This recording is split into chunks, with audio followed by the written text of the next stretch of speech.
E o assunto é eleição municipal e os impactos da pandemia no pleito. Eu converso agora por Skype com o sociólogo e cientista político e também especializado em marketing eleitoral, Antônio Lavareda. Doutor Antônio, muito obrigada por atender a Rádio Educadora. Já quero dar boa tarde a você, vou chamar de você. E já vou então emendar a primeira pergunta. Gostaria que você fizesse então esta análise do cenário que estamos vivendo e os impactos, portanto, no pleito municipal.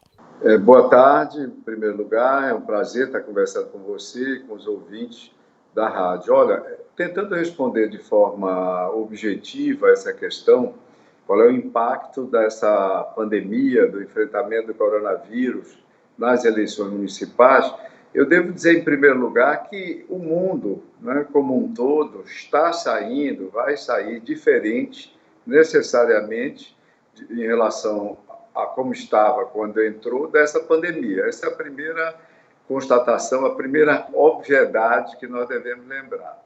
Segundo, é o seguinte, está se discutindo qual é o prazo exatamente quando vão ocorrer as eleições. Há uma ideia de fazê-las no mês de novembro, ou seja, atrasar cerca de um mês para que elas possam ocorrer ainda em novembro, para que os eleitos tenham tempo no mês de dezembro para se prepararem para o exercício dos mandatos. E o que é que nós teremos aí? Assim como o mundo e o Brasil acompanham essa tendência, acelerou sua digitalização, isso também vai ocorrer necessariamente nas campanhas municipais. Então, primeira consequência, vão ser campanhas onde a digitalização vai ocorrer numa velocidade que, com certeza, nós não esperávamos antes. Eu falo do ponto de vista da intensificação dessa digitalização e da sua generalização também entre as diversas candidaturas, municípios do país, etc. Essa é a primeira grande consequência. Os eleitores não vão poder ter aquela oportunidade de convivência, né, de engajamento durante as campanhas, que são o espaço típico, né, para esse tipo de interação entre as pessoas. Lembrar que a pandemia produz uma espécie de desengajamento social do ponto de vista offline, ou seja, físico.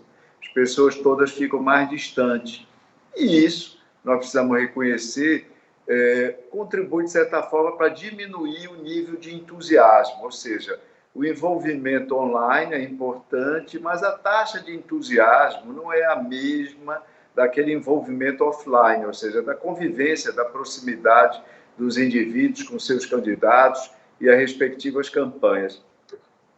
O segundo ponto é a questão da segurança. Há muita especulação ainda. Como é que vai ser possível realizar eleições seguras? E essa é uma questão cujo relevo tem a ver com o sentimento das pessoas, ou seja, as pessoas querem se sentir seguras ao comparecerem à votação. Deve ocorrer em novembro e daqui para lá nós não teremos vacina, não teremos remédio, entre outras coisas.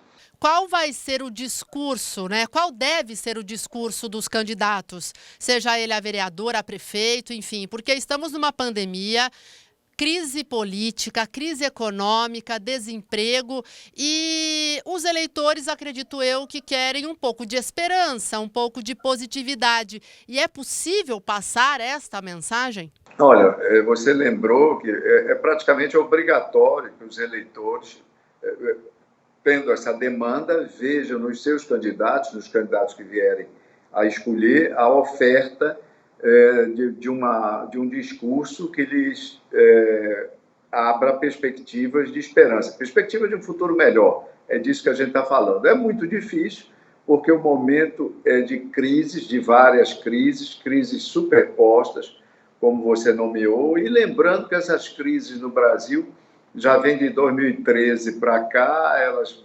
começaram em meados de 2013, depois avançaram, não foram resolvidas nem esmaecidas nas eleições subsequentes, e agora há um elemento novo, terrível, que é a pandemia, que é um fenômeno global. Essas eleições são eleições chamadas, tecnicamente, de eleições críticas, são as eleições que se dão nesse contexto de múltiplas crises, né, que, ao coincidirem, compõem a chamada tempestade perfeita.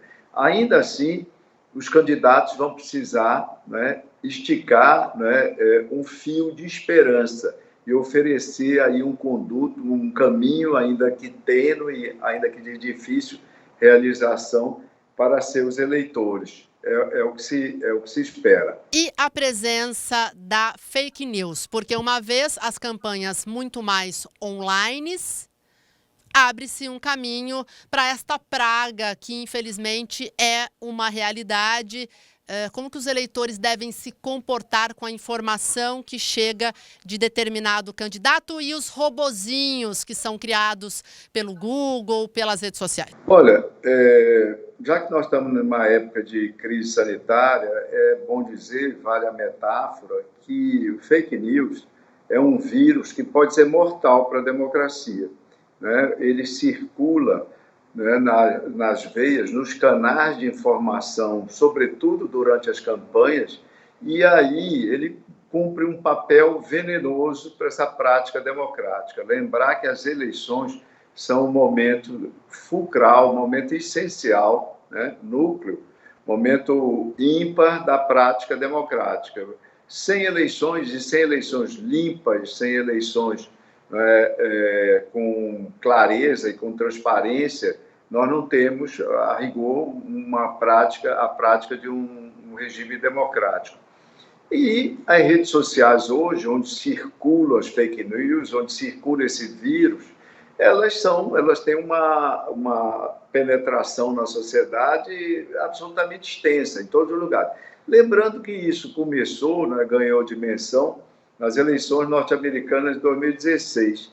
Só para a gente rememorar para os seus ouvintes alguns números, naquele ano, né, presume-se que, de fontes russas, isso foi avaliado, foi levantado por autoridades nos Estados Unidos, houve pelo menos 100 milhões de pessoas que foram afetadas por fake news provenientes de fontes russas, ou seja, fontes estrangeiras naquela eleição. Então, as redes sociais hoje têm um peso enorme, um peso que, se não ultrapassou o peso da televisão, em alguns contextos se aproxima a esse peso.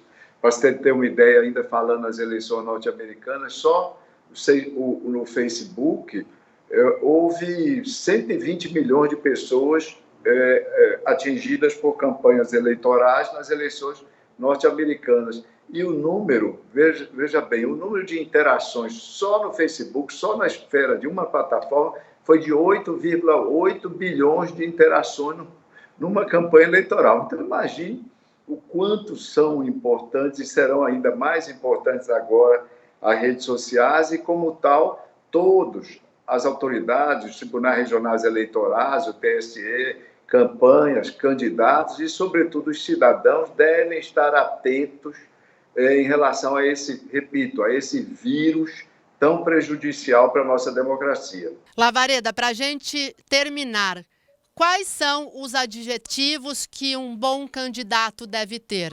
Ou, perguntando melhor, como que o eleitor escolhe o melhor candidato? Olha, é muito difícil para o eleitor, né, desenvolver a capacidade, para o eleitor médio, desenvolver a capacidade de avaliar propriamente, adequadamente os programas, os famosos programas e que os candidatos a prefeito, sobretudo os candidatos em eleições majoritárias, ofertam, apresentam ao eleitorado durante as campanhas eleitorais. O eleitor médio, ele tem tempo apenas de absorver pitadas de informação que vêm da chamada free media, rádio, televisão, jornais, redes, blogs, etc. e tal. Hoje, informações também provenientes das redes sociais e, ao mesmo tempo, absorver informações que vêm da propaganda dos candidatos. Esse eleitor, ele faz uma avaliação mais ou menos sinóptica, ele faz uma síntese de tudo isso que lhe atinge, ele ouve a opinião também de amigos, de colegas de trabalho, de familiares, e o traço principal que esse candidato precisa lhe transmitir é confiança. Esse é o requisito básico, sobretudo em eleições majoritárias, eleições de prefeitos. os eleitores podem não conhecer aprofundadamente cada um dos candidatos, mas, em última instância, ele e ela vão escolher, vão votar no candidato em quem mais confiarem. Confiança é a palavra, é o conceito-chave das disputas eleitorais.